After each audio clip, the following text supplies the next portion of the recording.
अब जैसे कि हमने बीटा ऑक्सीडेशन पढ़ा, बीटा ऑक्सीडेशन के अंदर जो हमारे प्रोडक्ट्स बन रहे हैं जिन्होंने हमें एनर्जी देनी है वो है FADH2, NADH+H and acetyl CoA.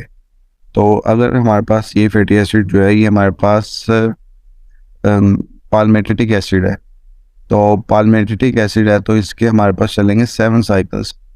तो 7 साइकिल्स अगर चलेंगे, तो अगर ये हमारे पाल्मेटिक एसिड है तो इसके 7 साइकिल्स चलेंगे। तो 7 साइकिल्स में हमारे पास 7 FADH2, 7 NADH+H और 8 एसिटाइल कोए बनेंगे। अब 8 एसिटाइल कोए क्यों बनेंगे?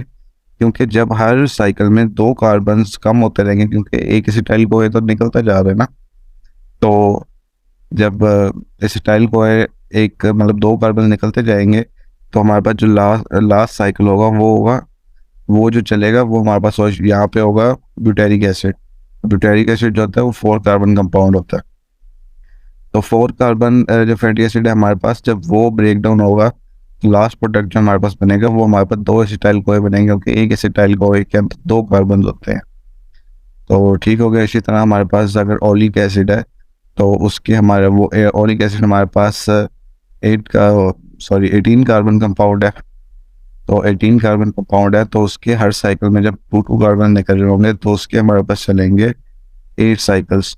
जब 8 साइकिल्स चलेंगे तो हमारे पास 8 FADH2, 8 NADH+H और 9 एसिटाइल कोए बनेंगे। इसका एक सिंपल सा फार्मूला है कि जितने कार्बन कंपाउंड है उसका हाफ करो। जब उसका आप हाफ करोगे तो उतने हमारे पास एसिटाइल कोए बन रहे होंगे, और उसमें से अगर -1 कर दो तो उतने हमारे पास FADH2, NADH+H बन रहे होंगे। मीन जैसे ये 16 है, 16 कार्बन कंपाउंड है पाल्मेटिक एसिड, तो 16 का हाफ हो गया 8, तो 8 हमारे पास एसिटाइल कोए बनते हैं।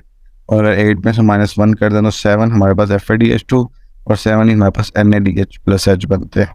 अब ये हमारे पास आगे प्रोडक्ट्स, अब इनकी हमने एनर्जी कैलकुलेट करनी है कि एनर्जी हमारे पास किस तरह से हो रही है, कितनी जनरेट हो रही है। तो ये देखें, अब पाल्मेटिक एसिड की हम कैलकुलेट करते हैं। तो पाल्मेटिक एसिड में हमारे पास 7 FADH2 थे और 7 NADH+H और हमारे पास 8 थे हमारे पास एसिटाइल कोए। तो अब एक FADH2 जो है, मतलब अब ये जो हमारे प्रोडक्ट्स हैं मैडम, ये हमारे पास जाके ऐड हो जाते हैं TCA साइकिल में, और TCA साइकिल से हमारे पास एनर्जी जनरेट होती है। तो FADH2 जो है, अब एक FADH2 हमें देता है 2 ATPs, ठीक है। उस तरह NADH+H हमें देता है एक NADPH+H जो हमें वो देता है 3 ATPs। जबकि एक हमारे पास जो एसिटाइल कोए वो हमें देता है 12 ATPs।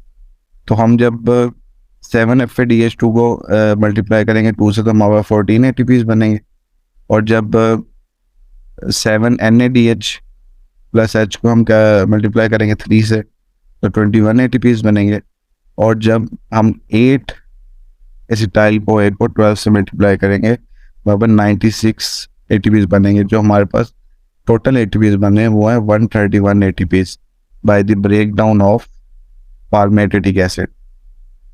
तो 2 ATPs जो हैं वो हमारे पास प्रीवियसली यूज़ हुए हैं, वो मैं भी आपको दिखाता हूँ कि कहाँ पे यूज़ हुए।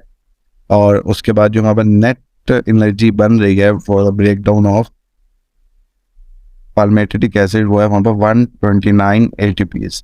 तो अब ये जो 2 हमारे पास ATPs कंज्यूम हुए हैं वो कहाँ पे हुए हैं? एक आपको याद होगा कि जब कार्निटीन शटल में हमने फैटी एसिड को अंदर लेकर जाना था, एक हमारे पास ATP वहाँ पे यूज़ हुआ था। तो एक ATP वहाँ पे यूज़ हो गया और दूसरा ATP वहाँ पे यूज़ हुआ था जब हमारे पास इंसुलिन की कमी थी या फिर एपिनेफ्रिन ज़्यादा था, तो हार्मोन सेंसिटिविटी और प्रोटीन काइनेज जब एक्टिवेट करवाना था तब ATP यूज़ हुआ था। वो मैं आपको दिखाता हूँ। ये देखें, एक ATP हमारे पास यहाँ पे यूज़ हो रहा है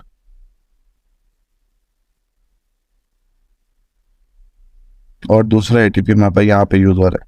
ये 2 ATPs पहले हमारे पास यूज़ हुए हैं और उसके बाद 131 जो हमारे टोटल बने हैं उसमें से हम 2 माइनस कर देंगे तो वहाँ पर जो नेट हमारे पास ATPs बन रहे हैं, जो हमारे पास एनर्जी जनरेट हो रही है वो 129 ATPs है by the breakdown of palmitic acid.